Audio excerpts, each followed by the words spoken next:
تابان جیسے خواب اور بیداری کے درمیان بھٹک رہا تھا۔ آخر کمرے کا دروازہ کھلا اور سفید براق لباس پہنے حسین و جمیل خادماؤں نے اندر آ کر اسے تعظیم پیش کی۔ قصر نور میں معزز مہمان کو مہادیوی نے یاد فرمایا ہے۔ ان میں سے ایک کھنکتی ہوئی آواز میں بولی اور دوسری نے سفید پھولوں کا ایک گلدستہ تابان کو تھما دیا۔ تابان خاموشی سے ان کے ساتھ چل دیا۔ حسب سابق وہ چند طویل راہداریوں سے گزرنے اور معبد کے اس حصے میں پہنچ گئے جہاں گرد و پیش کی ہر چیز سفید نظر آتی تھی۔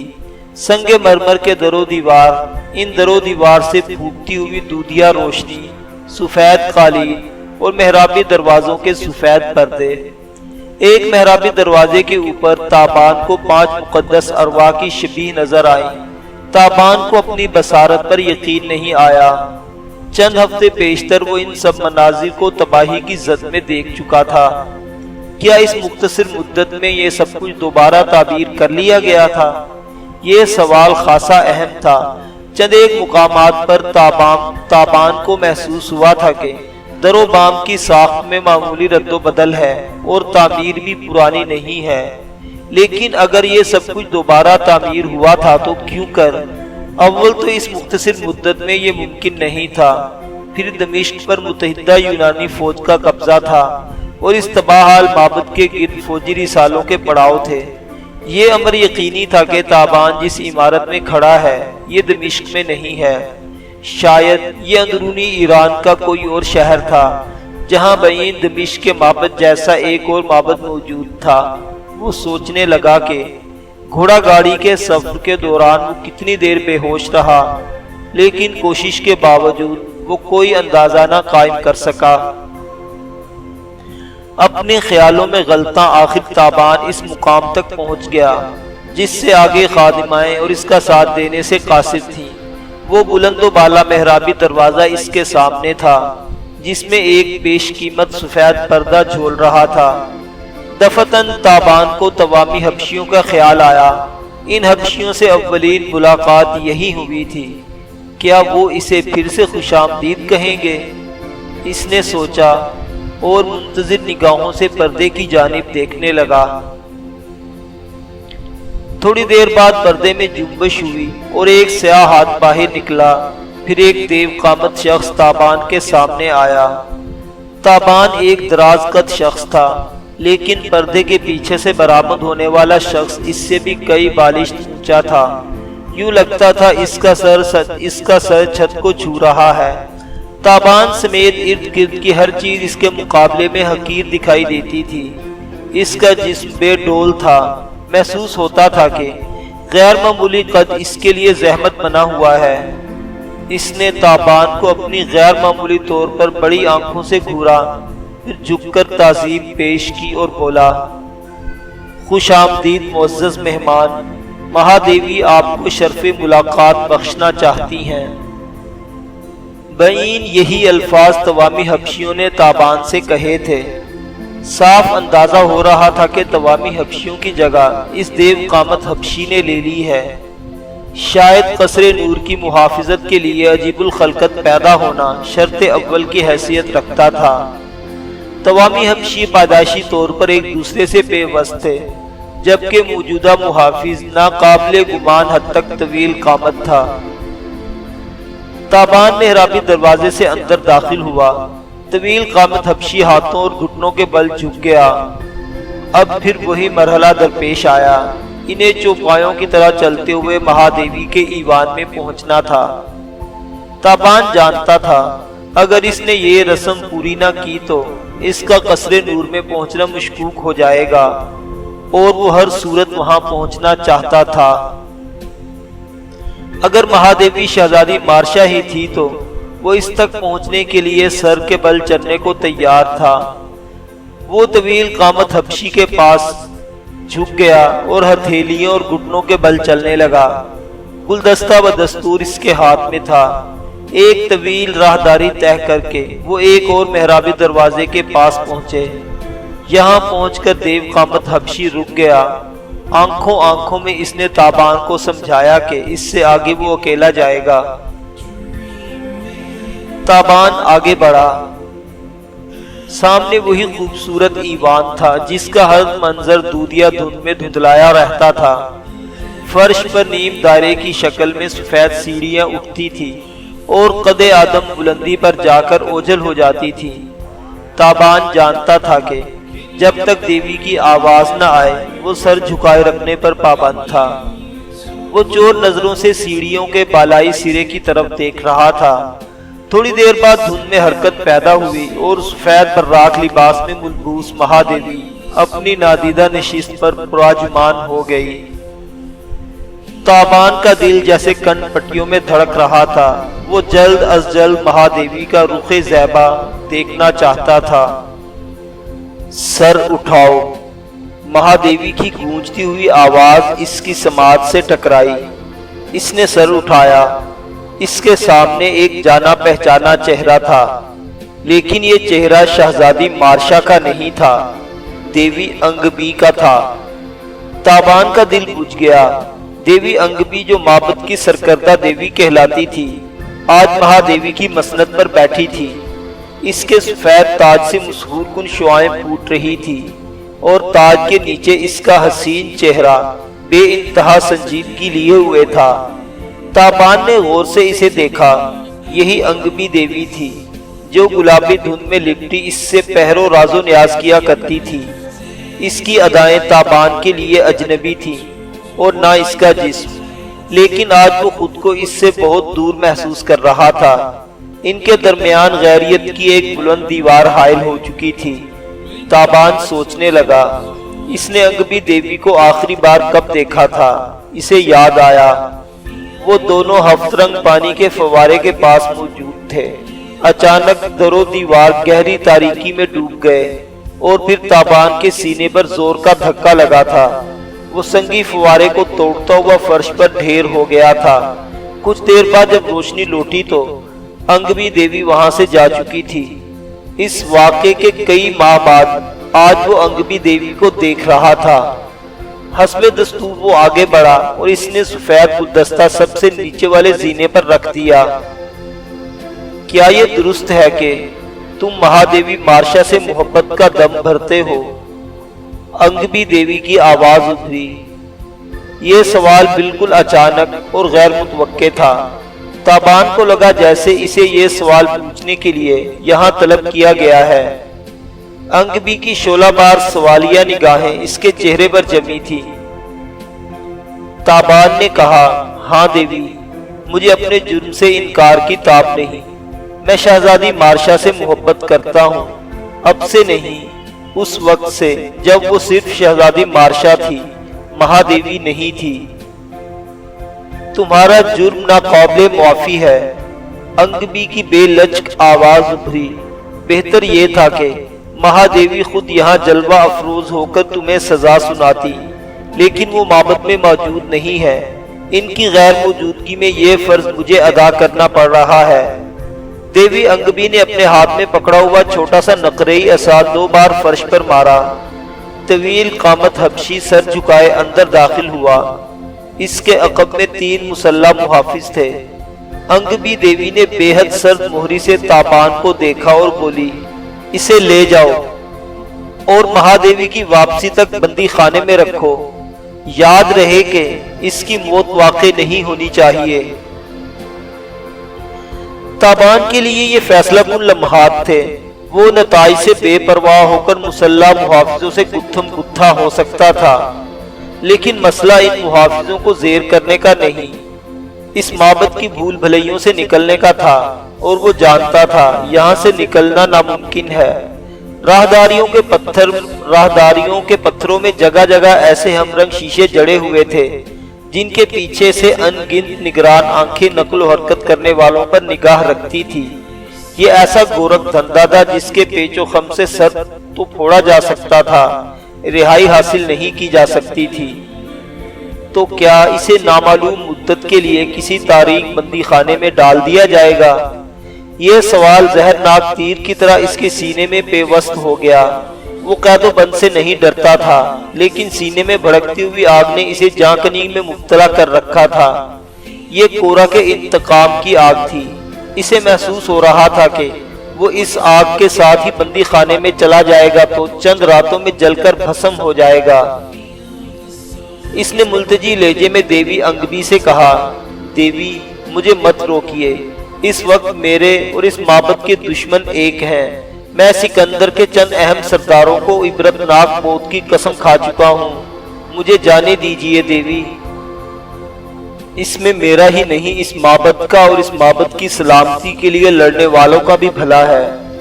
تابان نے انگبی دیوی کے سامنے مختصر الفاظ میں کورا کی ہرما نصیبی کا ماجرا بیان کیا اور اسے بتایا کہ اس کے سینے میں کورا کے قاتلوں کے لیے کیسی آتش بھڑک رہی تھی۔ تابان کا خیال تھا کہ اس کی دلیلیں انگبی دیوی کو متاثر کریں گی اور اس کے دل میں تابان کے لیے نرم گوشہ پیدا ہو جائے گا، لیکن یہ خیال غلط نکلا۔ انگبی کا چہرہ بدستور سرد مہری کی دبیز نقاب میں چھپا رہا۔ اس کی آنکھوں میں جھانک کر تابان کو عجیب سا احساس ہوا۔ اسے لگا جیسے وہ خاموشی کی زبان میں اس سے مخاطب ہے اور کہہ رہی ہے، بے وقوف غلام، میں تمہاری دلیلیں کیوں سنوں جبکہ میں تمہیں معاف نہ کرنے کا عہد کر چکی ہوں۔ شہزادی مارشا تو صرف ایک بہانہ ہے، میں تمہیں اس فریب کی سزا دے رہی ہوں جو تم اپنے قیام کے دوران مجھے دیتے رہے ہو۔ تم نے مارشا کو رجھانے کے لیے میرے قصیدے پڑھے، اپنی آواز اس کے کانوں تک پہنچانے کے لیے تم نے مجھے ذریعہ بنایا، میرے دل کو کھلونا سمجھ کر کھیلتے رہے اور میرے جذبات کی نازک پھونپلوں کو اپنے بے حس قدموں سے کچلتے ہوئے گزر گئے۔ انگبی دیوی کے دلی جذبات کا اندازہ کرتے ہوئے تابان نے کہا، مہادیوی، کیا میں آپ سے تنہائی میں کچھ عرض کر سکتا ہوں؟ اپنی زبان کو لگام دو غلام، تمہاری یہ زبان تمہیں اس انجام تک لائی ہے، اب اس انجام کو اپنی چرب زبانی سے اور بھیانک مت بناؤ، جاؤ دور ہو جاؤ ہماری نگاہوں سے۔ انگبی مہادیوی کی مسند پر بیٹھی کسی زخمی ناگن کی طرح بل کھا رہی تھی۔ تابان کو اپنی کجروی کا احساس ہو رہا تھا۔ اس نے واقعی انگبی سے بے رحمانہ سلوک کیا تھا، لیکن رد عمل اتنا سخت ہوگا یہ بات کبھی اس کے ذہن میں نہیں آئی تھی۔ اس نے انگبی کی آنکھوں میں دیکھتے ہوئے کہا، میں اپنی صفائی میں کچھ عرض کر سکتا ہوں؟ تم اپنے جرم کا اقرار کر چکے ہو، تم نے مہادیوی کے حوالے سے اپنے دل میں ناپاک سوچوں کو جگہ دی ہے اور یہ جرم اس چار دیواری میں ناقابل معافی ہے۔ تابان نے کہا، لیکن میں سمجھتا ہوں کہ مجھے اس جرم میں نہیں کسی اور جرم میں سزا دی جا رہی ہے۔ انگبی دیوی کے چہرے پر رنگ سا آ کر گزر گیا، جیسے تابان نے اس کا دل کا چور پکڑ لیا ہو۔ کیا کہنا چاہتے ہو تم؟ وہ گرجی۔ وہ معنی خیز لہجے میں بولا، میرا خیال ہے کہ اس معبد کی ایک محترم ہستی اپنے ذاتی اناد کی بنا پر مجھے اس سزا کی بھٹی میں جھونک رہی ہے۔ انگبی دیوی نے جزبز ہو کر دراز قد سیاہ فام کی طرف دیکھا اور اسے اشارہ کیا کہ وہ تابان کو یہاں سے لے جائے۔ سفید پوش محافظوں نے اسے گھیرے میں لے لیا اور ہانکتے ہوئے ایوان سے باہر لے آئے۔ یہاں اس کے گرد حصار مضبوط کرنے کے لیے چند اور محافظ موجود تھے۔ وہ نیزوں کی نوک پر اسے قصر نور سے باہر لے آئے۔ تھوڑی ہی دیر بعد وہ معبد کے نیم تاریک بندی خانے کی سیڑھیاں اتر رہا تھا۔ اس نے دیکھا اس بندی خانے کی چھت پر لاتعداد آہنی پنجرے جھول رہے تھے۔ ان پنجروں میں پرندوں کی بجائے انسان بند تھے، خودرو داڑیوں اور لمبی جٹاؤں والے، ہڈیوں کے ڈھانچے۔ وہ مادرزاد برہنہ تھے۔ ان کے بول و بزاز کی بو سے دماغ پھٹا جا رہا تھا۔ ایک خالی پنجرے کو دیکھ کر تابان جان گیا کہ اس کے لیے قید و بند کی صورتوں کا طویل دور شروع ہونے والا ہے۔ غیر ارادی طور پر اس نے قدم پیچھے ہٹائے۔ لیکن سیڑھیوں پر پراجمان تنومند پہرے داروں نے آہنی نیزوں سے دھکیلا اور سیڑھیوں سے لڑکتا ہوا کئی قدم نیچے ٹھنڈے فرش پر جا گرا۔ خوش آمدید، ایک آواز اس کے کانوں سے ٹکرائی۔ اس نے گردن اٹھا کر دیکھا۔ سر کے عین اوپر جھولتے ہوئے پنجرے میں ایک مدکوک شخص اسے جلتی نظروں سے گھور رہا تھا۔ تابان نے کوشش کی اور اسے پہچان گیا۔ وہ ازبک تھا، تھسلی کا امیر زادہ، جو مارشا کا منگیتر ہونے کا دعوے دار تھا۔ وہ جنگ اسوس سے قبل کاہن خاتام کے ساتھ دمشق کے معبد میں پہنچا تھا۔ وہاں کاہن خاتام کو سزائے موت ہوئی اور ازبک نکل بھاگنے میں کامیاب ہوا۔ آج وہ بھی اس بدبودار بندی خانے میں عبرت نگاہ بنا آہنی پنجرے میں جھول رہا تھا۔ موسم سرما گزر چکا تھا۔ متحدہ یونانی فوج کا رخ اب سرزمین مصر کی طرف تھا۔ گرینیکس اور اسوس کے یادگار مارکے سر کرنے کے بعد اب انہوں نے سور کو مرکز نگاہ بنایا تھا۔ بحیرہ احمر کے ساحل پر سور ایک بارونق اور خوبصورت شہر تھا۔ یہاں کے زیادہ تر باشندے فونقی اور کنعانی تھے۔ انہوں نے اپنے قرب و جوار کے حریفوں کو زیر کر کے علاقے میں برتری حاصل کر رکھی تھی۔ اب وہ ارغوانی رنگ، شیشے کے آلات، خوشبوؤں، جواہرات اور غلاموں کی تجارت میں بحیرہ روم کے اندر اجارہ داری قائم کرنے کی فکر میں تھے۔ سور کے قریبی شہر سیدا کے باشندوں نے سکندر کی اطاعت بصر و چشم قبول کر لی تھی، لیکن اہل سور یونانی یلغار سے چندہ خوفزدہ نہیں تھے۔ ان کا خیال تھا کہ یونانی فوج تعداد میں بہت زیادہ نہیں اور وہ اس ساحلی علاقے میں مختصر قیام کے بعد آگے نکل جائے گی۔ وہ گرینیکس اور اسوس کے مارکوں کو بھی زیادہ اہمیت نہیں دیتے تھے۔ وہ حالات کا تجزیہ اپنے طور پر کر رہے تھے اور اس تجزیے کے نتیجے پہ ان پر ایک گوناگو بے فکری طاری تھی۔ ان کی سوچ یہ تھی کہ یونانی فوج تنگ ساحلی علاقے پر قابض ہے۔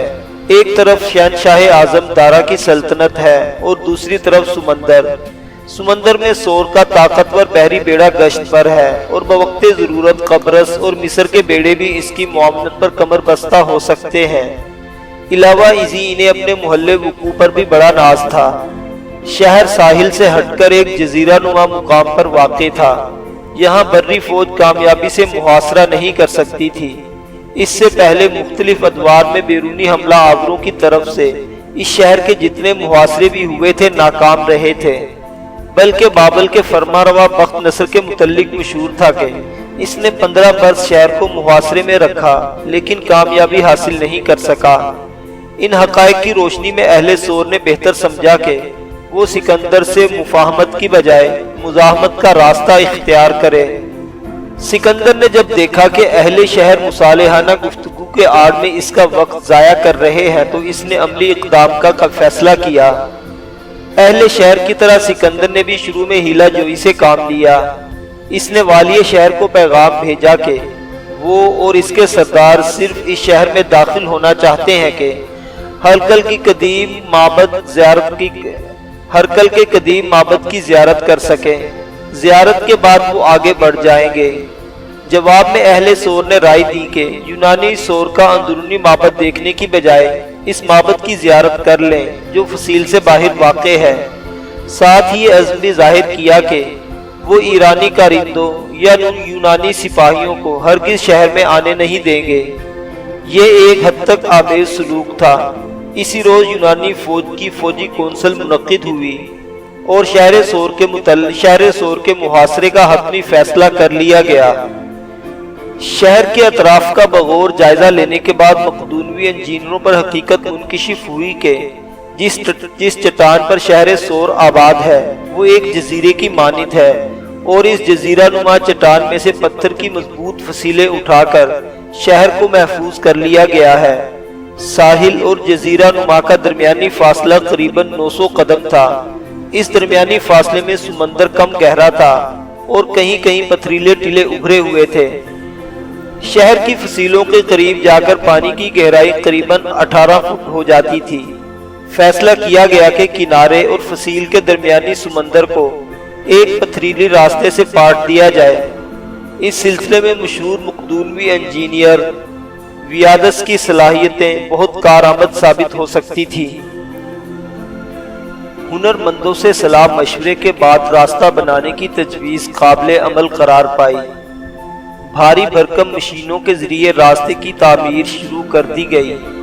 وزنی چٹانوں اور پتھروں کو سمندر میں لڑکا دیا جاتا اور جب وہ سطح آب تک پہنچ جاتی انہیں ہموار کر کے 200 فٹ چوڑے راستے کی شکل دے دی جاتی۔ اس راستے پر جگہ جگہ لکڑی کے اونچے برج بھی تعمیر کیے جا رہے تھے تاکہ سپاہیوں کو آڑ میسر آ سکے۔ جوں کام آگے بڑھ رہا تھا شہر کے اندر سے مزاحمت میں ہمت پیدا ہو رہی تھی۔ دن میں کئی مرتبہ فصیل پر سے اچانک سنگ بازی اور آتش بازی شروع کر دی جاتی۔ منجی کے وزنی پتھر پھینکتی، نفط اور رال سے بھرے ہوئے مرتبان سنسناتے ہوئے آتے اور پھٹ کر تباہی مچا دیتے۔ ان تمام کارروائیوں کے باوجود مزدور اور کاریگر شب و روز مصروف تھے۔ مرنے اور زخمی ہونے والوں کی جگہ نئے لوگ آ جاتے اور اسی جوش و خروش سے مصروف ہو جاتے۔ ویادس اور دوسرے انجینئرز نے ساحل پر واقع پرانے شہر کے کھنڈر کھود ڈالے۔ اب اس شہر کا ملبہ راستے کی تعمیر میں استعمال ہو رہا تھا۔ یہ راستے دیکھنے میں ایک شاخ کی طرح نظر آتا تھا جو ساحل سے پھوٹ کر شہر کی طرف بڑھتی چلی جا رہی تھی۔ سور کی فصیلیں قریباً 100 گز دور رہ گئی تو تعمیر روکنا پڑی۔ اس تعطل کا سبب فصیل پر سے ہونے والی شدید آتش بازی تھی۔ صلاح مشورے کے بعد سکندر نے مقدونوی انجینئرز کو راستے کی آخری سرے پر بلند برج تعمیر کرنے کا حکم دیا۔ ان برجوں کی بلندی شہر کی فصیل کے برابر تھی۔ یہاں سے آتش بازی روکنے کے لیے مؤثر اقدامات کیے جا سکتے تھے۔ یہ دیکھ کر سور کی فوجوں نے جوابی کارروائی کی۔ ان کا طاقتور بحری بیڑا نو تعمیر شدہ راستے کی دونوں طرف نمودار ہوا اور زبردست حملے کرنے لگا۔ اب حالت یہ ہو گئی کہ شب و روز تیر، نیزے اور منجیقوں کے پتھر برسنے لگے۔ ہلاکت کی اس موسلادھار بارش میں ساحل اور برجوں کے درمیان نقل و حرکت ناممکن ہو کر رہ گئی۔ اس کا توڑ یونانی انجینئرز نے یہ کیا کہ راستے کے دونوں طرف لکڑی کے شہتیروں سے مضبوط باڑ بنانا شروع کی۔ اہل سور نے نیلے پر دہلا مارتے ہوئے ان باڑوں کو فصیل پر سے اندھا دھند نشانہ بنانا شروع کر دیا۔ لکڑی کی باڑوں پر جو روغن گرتا اور پھر آتشی تیر برسائے جاتے تو وہ دھڑا دھڑ جلنے لگتے۔ یونانیوں نے جوابی کارروائی کے طور پر ان باڑوں کو ایک خاص قسم کے چمڑے سے ڈھانپ دیا اور وہ آگ سے محفوظ ہو گئی۔ ایک طرف بحیرہ احمر کے پانیوں میں یہ ہنگامہ محشر برپا تھا اور دوسری طرف جبل الشیخ کے ایک سرد اور تاریک قید خانے میں تابان قید و بند کی صورتیں جھیل رہا تھا۔ اسے ان مصائب میں گرفتار ہوئے اب کئی ماہ بیت چکے تھے۔ دوسرے قیدیوں کی طرح اس کے چہرے اور سر کے بال بھی جٹاؤں کی صورت اختیار کر گئے تھے۔ برہنہ جسم پر میل کچیل کی تہیں تھی اور مسلسل خنکی کی وجہ سے کھال پھٹ چکی تھی۔ قید کی اس طویل سرد رات میں اس کے تصور کے آسمان پر صرف دو ہی ستارے چمکتے تھے، کورا اور مارشا۔ وہ انہی کے خیالوں میں گم رہتا تھا۔ کورا کے قاتلوں سے انتقام لینا اور مارشا کو اس کے دشمنوں کے نرغے سے نکالنا، یہی اس کی زندگی کی دو آخری خواہشیں تھیں۔ لیکن قرائن بتاتے تھے کہ یہ آخری خواہشیں اس کے ساتھ ہی اس تاریک قید خانے میں دفن ہو جائیں گی۔ شروع میں تابان اس قید خانے سے نکل جانے میں پر امید تھا، لیکن پھر ایک روز اس کی تمام امیدوں پر اوس پڑ گئی تھی۔ اسے پابند سلاسل کرنے والوں کو کسی طرح معلوم ہو گیا کہ تابان نامی یہ قیدی ایجیسن اور یونان میں ایسے بھگوڑے غلام کے طور پر مشہور ہے جو نکل بھاگنے میں اپنا ثانی نہیں رکھتا تھا۔ اسی روز سے تابان کے لیے خاص احتیاطی تدابیر اختیار کی گئی اور وہ چھت سے جھولتے ہوئے اپنے پنجرے میں بے بس ہو کر رہ گیا۔ پھر دھیرے دھیرے تابان نے حالات کے سامنے ہتھیار ڈال دیے تھے۔ اب وہ صرف کسی معجزے کے انتظار میں زندہ تھا۔ اس کے مردہ حوصلوں کی راگ تلے امید کی ایک چنگاری تھی، وہی چنگاری اس کے ٹھٹرے ہوئے جسم میں زندگی کی حرارت باقی رکھے ہوئے تھی۔ شاید کوئی انہونی ہو جائے، شاید شب و روز کے یکبستہ انبار میں سے کوئی سورج ایسا طلوع ہو جائے جس کی کرنیں اس کی زنجیروں کو پگھلا ڈالیں۔ شاید وہ ایک تاریک دن تھا۔ اس قید خانے میں ہر دن تاریک ہوتا تھا۔ صرف محافظوں کی آمد و رفت اور پنجروں میں پھینکے جانے والی خوراک سے اندازہ ہوتا تھا کہ ان پتھریلی دیواروں سے باہر کہیں دور نیلے آسمان پر سورج چمکنے لگا ہے۔ تابان اپنے آہنی پنجرے میں بے سود پڑا تھا۔ اس کی نگاہیں کچھ دور ایک دوسرے پنجرے پر مرکوز تھیں۔ یہ پنجرہ خالی تھا۔ اس کا مکین چند روز پہلے رہائی پا گیا تھا، پنجرے کی قید سے بھی اور زندگی کی قید سے بھی۔ وہ کئی دن سے اپنے پنجرے میں بے سود پڑا تھا، نہ کروٹ بدلتا تھا، نہ کھانے پینے کے لیے اٹھتا تھا۔ پھر ایک روز اس کے گلے سے خرر خرر کی صدا نکلنے لگی اور وہ صبح ہونے تک مر گیا۔ محافظ کچھ دیر اسے لمبی چھڑیوں سے ٹہوکے دیتے رہے تھے، پھر پنجرے سے نکال کر غلیظ فرش پر گھسیٹتے ہوئے باہر لے گئے تھے۔ مرنے والا ازبک تھا، عیش و عشرت میں آنکھیں کھولنے والا اور ناز و نام میں پلنے والا رئیس زادہ۔ وہ اس جان لیوا تاریکی میں بھلا کب تک زندگی کا بوجھ اٹھاتا؟ وہ مر گیا تھا، ایک خوبرو چہرے کی جستجو میں اپنی زیست گنوا بیٹھا تھا، اور اس سر جہنم میں مرنے والا یہ کوئی پہلا قیدی نہیں تھا۔ ہر دوسرے تیسرے روز کوئی نہ کوئی نصیب کا مارا یوں ہی آزادی پا جاتا تھا۔ تابان کے ساتھ رہنے والے سبھی قیدی تقریباً ایک ایک کر کے رخصت ہو چکے تھے۔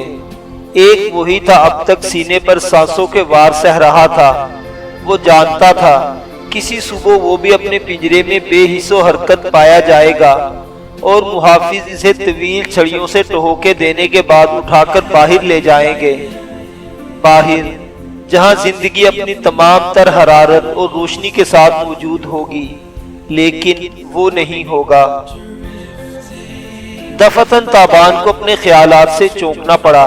قید خانے کا آہنی دروازہ کھلا اور اسے محافظوں کے ساتھ چند اجنبی افراد نظر آئے۔ وہ تعداد میں 4 تھے اور انہوں نے ایرانی فوج کی وردیاں پہن رکھی تھی۔ قید خانے میں پھیلے ہوئے شدید تعفن سے بچنے کے لیے انہوں نے اپنے منہ کپڑوں سے ڈھک رکھے تھے۔ آہنی پنجروں پر نظر دوڑاتے ہوئے وہ تابان کے سامنے آ کر رکے۔ ایک شخص نے ناک سے کپڑا ہٹایا تو تابان اسے پہچان کر دنگ رہ گیا۔ وہ سردار روہتاس تھا۔ کئی ماہ پہلے جب تابان افشاندہ کی اطلاع پر کورا کو پڑاؤ سے نکالنے گیا تھا تو روہتاس اور ہوشمند کو راستے میں جل دے گیا تھا، لیکن آج روہتاس کو دیکھ کر اسے یوں لگ رہا تھا کہ وہ اسی وقت سے اس کے تعاقب میں ہے، اسے کھو کر شب و روز اسے ڈھونڈتا رہا ہے اور آج اس تک پہنچنے میں کامیاب ہو گیا ہے۔ تابان کی حالت دیکھ کر روہتاس کی آنکھوں میں گہرا تعصب ابھر آیا۔ یہی حالت ہوشمند کی تھی۔ وہ روہتاس کے پہلو میں کھڑا تھا۔ تابان اپنے قفس میں اٹھ کر بیٹھ گیا تھا۔ اسے آنکھوں پر بھروسہ نہیں ہو رہا تھا۔ روہتاس نے سخت لہجے میں بندی خانے کے محافظوں سے کوئی بات کی۔ وہ جلدی جلدی اقرار میں سر ہلانے لگے۔ پھر چند محافظ ایک متحرک چبوترے لیے اندر داخل ہوئے۔ یہ چبوترا قیدیوں کے پنجروں سے نکالنے یا داخل کرنے کے لیے استعمال ہوتا تھا۔ متحرک چبوترے کی آمد کا مطلب تھا کہ تابان کو نکالا جا رہا ہے۔ کوئی ایک پہر بعد تابان ایک صاف ستھرے اور آراستہ کمرے میں تھا۔ اس کے بدن کو خوشبو ملے نیم گرم پانی سے مل مل کر دھویا گیا تھا۔ آرام دہ ریشمی لباس پہنایا گیا تھا اور پھر اس پر حرارت گداز بستر پر پہنچا دیا گیا۔ سردار روہتاس اور ہوشمند اس کے ساتھ تھے۔ تابان نے سردار روہتاس سے کہا کہ وہ سورج کی روشنی دیکھنا چاہتا ہے۔ سردار نے کہا یہ دن نہیں رات ہے، وہ ستاروں کا منظر دیکھ سکتا ہے۔ اس نے پہلو میں واقع کھڑکی کا دبیز پردہ سرکا دیا تھا۔ کھلے آسمان کا ایک ٹکڑا دکھائی دیا جس پر ستارے قندیلوں کی طرح روشن تھے۔ اس آسمان کے نیچے ایک سرسبز قطع نظر آ رہا تھا۔ اس قطعے میں رنگین روشنیاں والے فواروں سے تھے اور خوبصورت روشیں تھی۔ تابان کے لیے یہ مقام اجنبی نہیں تھا۔ دمشق کے معبد میں وہ ایسے خوشنما قطعے دیکھ چکا تھا۔ اس نے روحتاس سے وہ سوال پوچھا جو پچھلے کئی ماہ سے بچھو کی مانند اس کی سوچوں کو ڈس رہا تھا۔ وہ سوال اس معبد کے بارے میں تھا۔ اس نے پوچھا، سردار میں کس جگہ پر ہوں؟ سردار بولا، یہ شیخ الجبل ہے، لیکن یہ معبد تو دمشق میں بھی تھا۔ دمشق میں بھی تھا، روحتاس نے بھی زور دیتے ہوئے کہا۔ جب دمشق کے معبد کو یونانی حملہ آوروں سے خطرہ پیدا ہونا شروع ہوا تو اس معبد کی تعمیر کا آغاز کر دیا گیا تھا۔ اسے بین دمشق والے معبد کے نقشے پر بنایا گیا۔ ہر چھوٹی سے چھوٹی چیز کو ذہن میں رکھا گیا ہے۔ اس کی کیا ضرورت تھی؟ تابان نے پوچھا۔ بات ضرورت کی نہیں، حکم کی تھی۔ معبد کے پجاریوں اور پیروکاروں کے لیے اپنی پیشواؤں کا حکم اٹل ہوتا ہے۔ جو بات مقدس ارواح کے ہونٹوں سے نکلتی ہے وہ پتھر پر لکیر ہوتی ہے۔ مقدس ارواح 5؟ تابان نے حیرانی سے کہا، میں تو ان کے بے جان جسموں کو پھانسی گھاٹ پر جھولتے دیکھ چکا ہوں۔ جسموں کی موت سے مقدس ارواح نہیں مرتی، وہ سینکڑوں برس سے زندہ ہے اور معلوم نہیں کب تک زندہ رہے گی۔ کیا مطلب؟ تابان نے متحیر لہجے میں پوچھا۔ مطلب یہ کہ مقدس ارواح افراد کا نہیں، یہ اس عقیدے کا نام ہے جو اس معبد کے پجاری صدیوں سے اپنائے ہوئے ہیں۔ مقدس روح کا روپ دھارنے والا کوئی شخص مر جائے تو اس کی جگہ دوسرا شخص لے لیتا ہے اور یہ سلسلہ یوں ہی چلتا رہتا ہے۔ لہٰذا مقدس ارواح اب بھی زندہ ہے اور شاید مستقبل میں بھی زندہ رہیں گی۔ ہوشمند نے کہا، تب کیا باتیں لے کر بیٹھ گئے ہو؟ یہ نہیں پوچھو گے کہ ہم تم تک کیسے پہنچے؟ تابان نے کہا، ظاہر ہے یہ کوئی آسان کام نہیں رہا ہوگا، بہت بھاگ دوڑ کرنا پڑی ہوگی آپ کو۔ بھاگ دوڑ؟ ارے ہم تو ہوائی گھوڑوں پر سوار رہے پچھلے 8 ماہ سے، غالباً ایک چپا دیکھ مارا ہم نے ٹرائے سے یہاں تک۔ ہوشمند اس رودات کی تفصیل سے بیان کرنا چاہتا تھا لیکن سردار روحتاس نے اسے روک دیا۔ تابان نے پوچھا، یونانی فوج اب کہاں ہے؟ اور کورا کے بارے میں تمہیں کچھ پتا چلا؟ جانتے ہو اس کے ساتھ کیا سلوک کیا ان درندوں نے؟ آخری الفاظ کہتے کہتے تابان کا گلا رد گیا۔ روحتاس نے اس کی بات کاٹتے ہوئے کہا، سب معلوم ہو چکا ہے، ہمیں سب معلوم ہو چکا ہے۔ تم خواہ اپنے زخم مت خریدو، اطمینان رکھو۔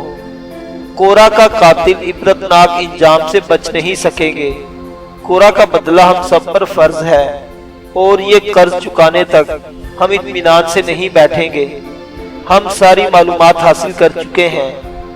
سردار شلال اس وقت سکندری فوج کے ساتھ سور میں ہے۔ سور کو سکندری فوج نے محاصرے میں لے رکھا ہے اور وہاں زبردست جھڑپیں ہو رہی ہیں۔ پہلے سور کی آنت کے لیے کئی ایرانی دستے خشکی کے راستے سور میں داخل ہو چکے ہیں۔ میں بھی 500 جابازوں کے ایک جتھے کے ساتھ جانے کے لیے تیار بیٹھا ہوں۔ مجھے صرف تمہاری فکر تھی۔ میں نے قسم کھا رکھی تھی کہ تمہاری صورت دیکھے بغیر کسی لڑائی میں حصہ نہ لوں گا۔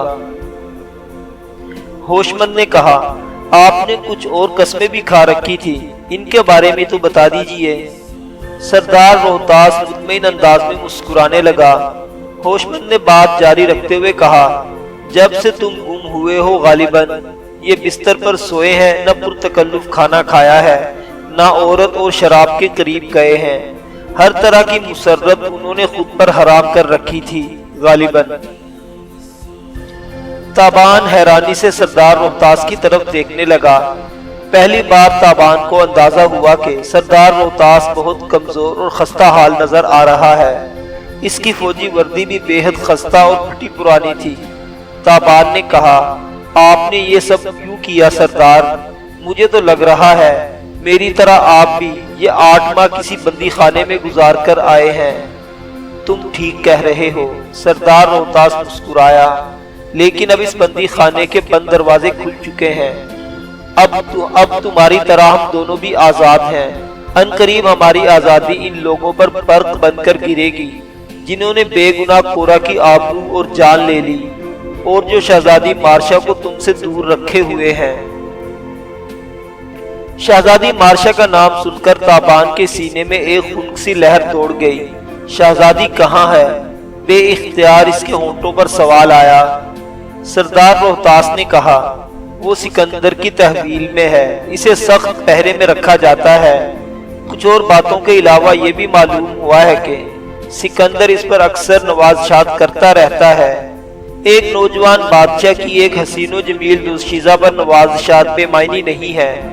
اگر ہم مارشا کو جلد اس ماحول سے نہ نکال سکے تو حالات کچھ بھی ہو سکتے ہیں۔ ہوشمند نے کہا، ضرورت اس امر کی ہے کہ ہم جلد از جلد سور پہنچ جائے۔ سور ایک ایسا مضبوط قلعہ ہے جس نے کبھی حملہ آوروں کے سامنے سپر نہیں ڈالی۔